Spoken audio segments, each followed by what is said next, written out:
Hey everybody, Jim here again, and I'm going to show you another use of the salt of the land. And this afternoon, I'm going to be cooking this roast for our dinner, and we're going to do it in an Instant Pot. It is a beef shoulder roast, so it's a bit of a tough boy, but I think hour or so in the Instant Pot, it's going to be nice and tender. But before I get to that point, I want to do some brining, some dry brining with my salt of the land. So I'm going to liberally coat this over the whole thing. And I'm going to pat it in a little bit just to get it to stick. I'm not under the assumption that I'm literally rubbing it into the meat, but I am patting it on so it doesn't come off right away. And again, I want a really good layer on here, because what I'm hoping for, or what I know is going to happen, is that salt is going to start to pull moisture out of the cells of the meat, and I'm going to let it sit here for quite a while, and then the meat is going to reabsorb all that moisture back into the cells, and that's going to draw that flavor of the salt of the land right into the very meat itself. So it's going to be more moist, it's going to be more tender, and it's going to be much more flavorful. So make sure I get all the sides here really well. Go over it a couple times here because it's already starting to sort of absorb a little bit. And it's a big old piece of meat here. That's going to take a lot of seasoning real well without it being salty at all in the end. All right, so I'm just going to take that, put some plastic wrap over it, and I'm going to throw it back in the fridge. And a few hours from now, I will put that into my Instant Pot and cook it up nice, and we'll see how it comes out.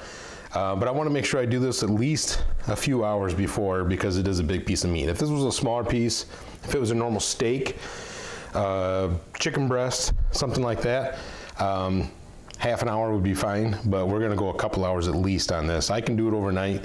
And sometime later, I'm going to show you something else I do when I store my big pieces of, big cuts of meat, and how I season those up too. All right, we'll see how these come out.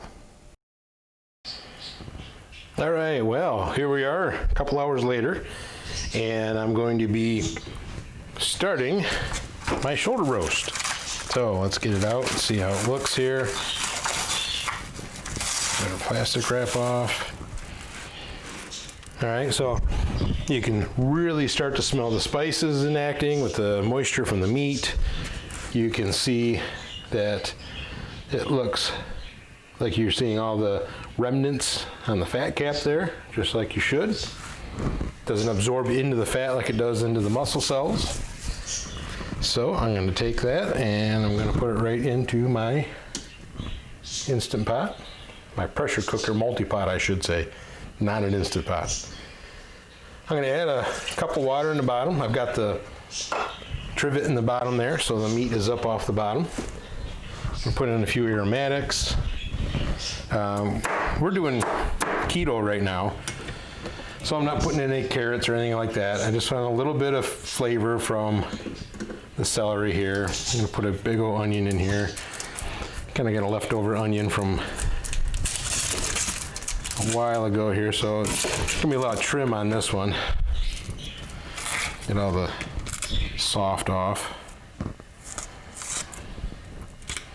Get that peeled out, that one, and peeled out a couple layers on this one.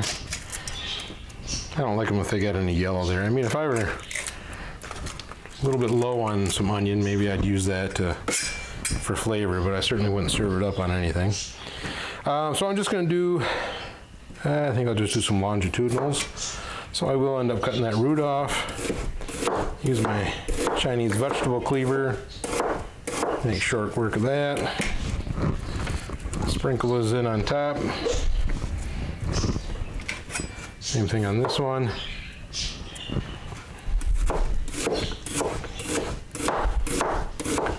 I don't know how much you guys spend on knives for kitchens.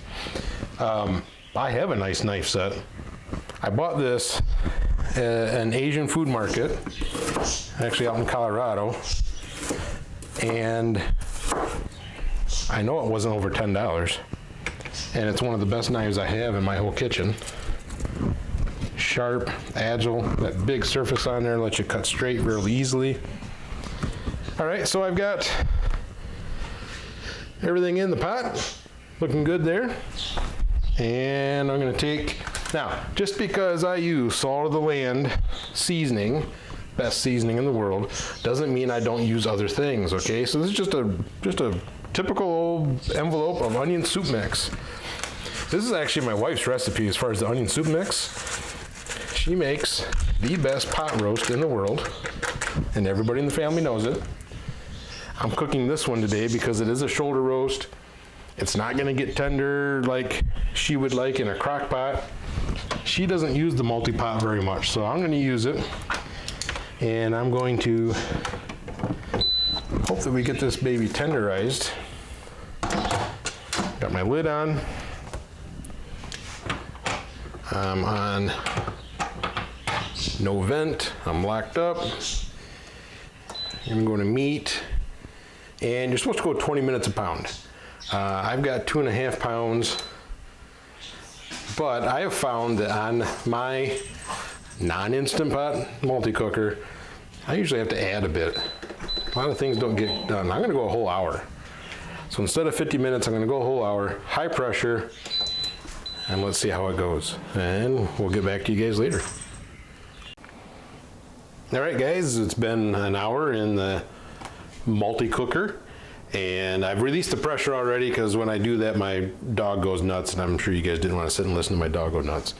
So I've released the pressure. Let's see what's going on inside. Ooh, that looks pretty good. Smells even better. Now, I don't know about you guys, but I'm not really into just gray roast. So I'm gonna put it on this little roasting pan here, this little sheet. I'm gonna spread some of the stuff back over the top. Got some onion here, and some celery.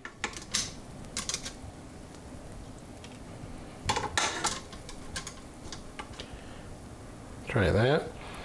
All right, then I'm gonna stick that into my